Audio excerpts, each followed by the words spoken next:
તમારું શરીર, તમારું મન, તમારી ભાવના અને ઉર્જા. જો તમે આ 4 વસ્તુઓને સારી રીતે સંભાળો તો તેઓ તમારી માટે એક ચોક્કસ સ્તરનું જીવન બનાવશે. જો તમારી પાસે એક સ્વસ્થ શરીર હોય તો તમે એક રીતે જીવશો. જો તમારી પાસે એક બહુ સંતુલિત અને ધારદાર મન હોય તો તમે અલગ રીતે જીવશો. જો તમારી પાસે સંતુલિત અને ઉલ્લાસપૂર્ણ લાગણીઓ હોય તો તમે અલગ રીતે જીવશો.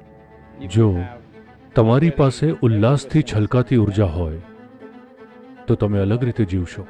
તો ઇનર એન્જિનિયરિંગ તેને સંબોધે છે કે કેવી રીતે to bring a human being એક મનુષ્યને શારીરિક આરોગ્ય, માનસિક શાંતિ અને આનંદ, લાગણીઓમાં સંતુલન અને ઉલ્લાસથી છલકાતી ઉર્જા અને પોતાની અંદર સંતુલનમાં લાવવો.